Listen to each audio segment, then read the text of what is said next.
Welcome back to the Business Ignite podcast, where we light the fire for business growth and marketing success. Your hosts, Ethan Walker and Samantha Reed, bring you the latest trends, expert insights, and actionable strategies to fuel your business journey.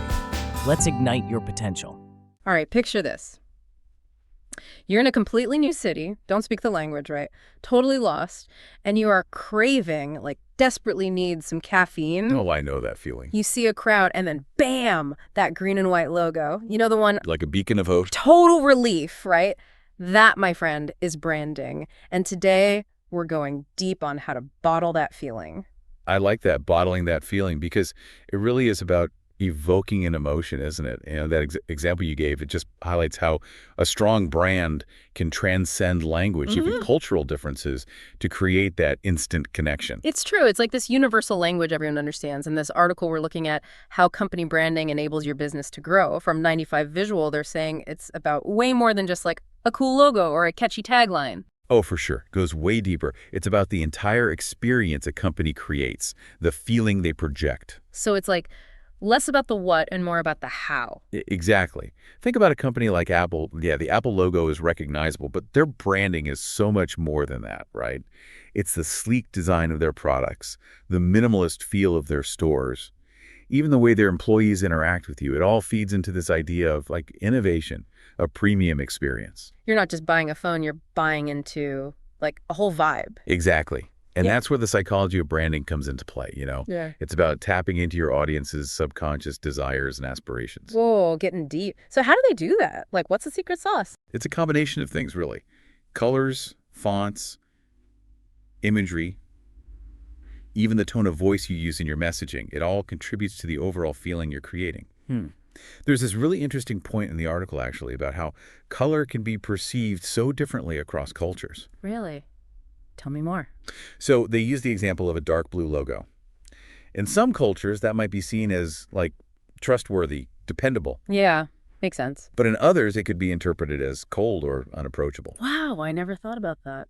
It's wild, right? Yeah. But it just goes to show how crucial it is to really understand your target audience. Especially if you're trying to build a global brand. Exactly. Your branding needs to resonate in a positive way across all these different cultures, which is no easy task. It takes careful consideration and, frankly, a lot of research. So it's like branding is this ongoing process, not just a one-time thing you do when you start your business. Absolutely. You have to treat your branding with the same care and attention you would give to a star employee. Oh, I like that analogy. The article mentions that, right? Treating your brand like a star employee. Because it essentially is. Think about it. Your brand is out there working for you 24/7, whether you're sleeping or on vacation. Making those connections. Precisely. So you want to make sure it's putting your best foot forward at all times. It's like having a brand ambassador who never sleeps. Exactly. And in today's world where there's so much competition for attention, a strong brand can really make you stand out from the crowd. It's true. There's so much noise out there. It's not just about being recognizable, though. It's about being desirable. It's the reason someone might choose your product or service over another, even if yours is a bit costlier. It's that trust factor. It's like, I've been there, you're like, oh yeah, I recognize that brand. I'm going to go with that one. Exactly. It's about more than just logic. It's that gut feeling, that emotional connection. We're buying into the feeling as much as the product itself. Exactly.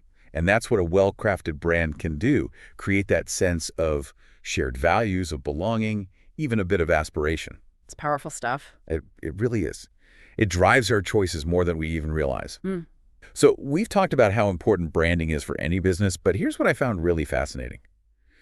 The article claims that even small tweaks to your branding can have a huge impact on growth. Really? That's interesting because you think, oh, it's just a small change. Is it really going to make a difference? You would think, right.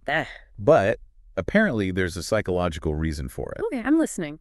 It all comes back to how our brains are wired. We're naturally drawn to patterns, to consistency. We crave familiarity. We like what we know. Exactly.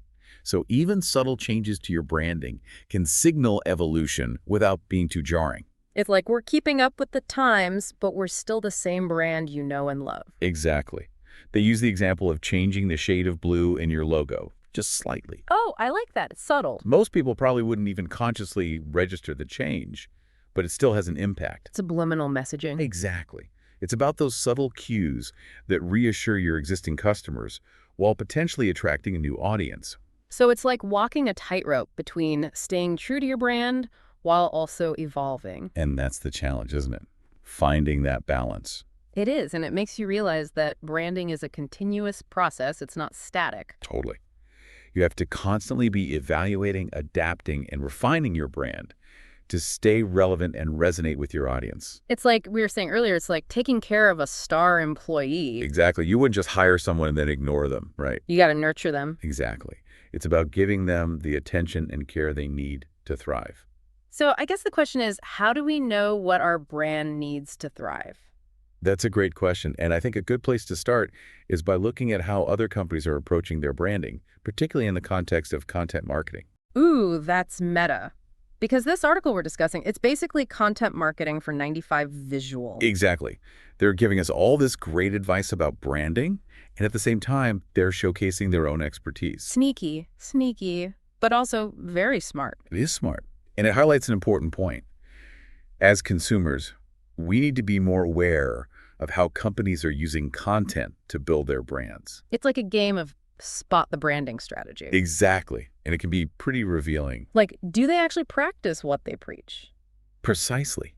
Does their content align with their stated values? Does it feel authentic to their target audience? Authenticity is so important these days. Absolutely. Consumers can spot a fake from a mile away, especially now when we have access to so much information at our fingertips. It's like one whiff of inauthenticity and you're gone. Exactly. Any inconsistency can really damage trust. And once that trust is gone, it's tough to get it back. Which brings up a bigger question that goes beyond just this article. How do you think branding strategies need to evolve in this increasingly digital age? It's a whole new world out there. It is. We're not just talking about billboards and TV commercials anymore. Social media has changed everything. Sure. And then you have influencer marketing, virtual experiences.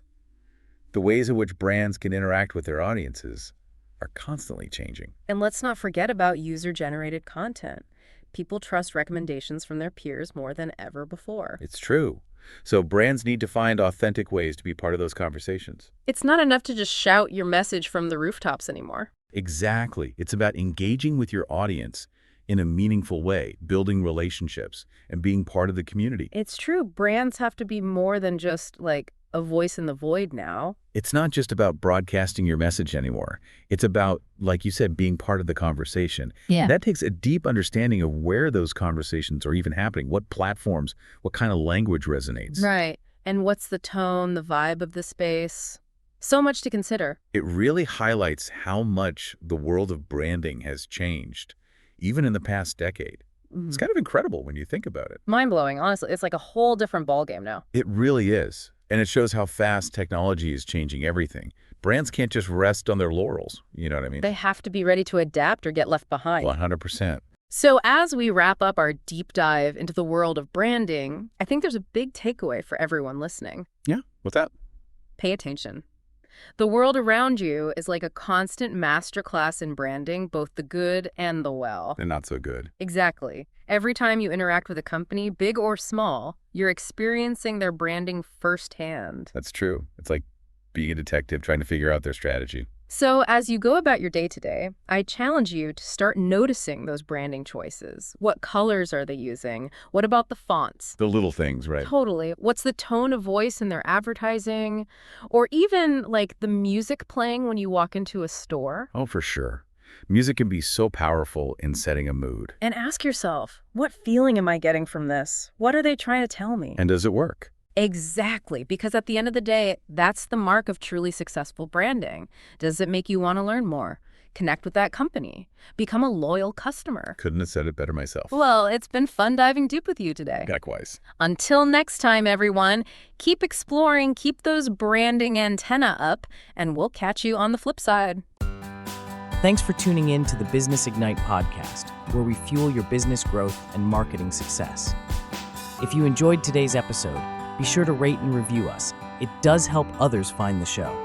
Don't forget to follow us on social media at Business Ignite Podcast and share this episode with a friend. Keep the fire burning, and remember, your success is just one strategy away. Until next time, stay ignited.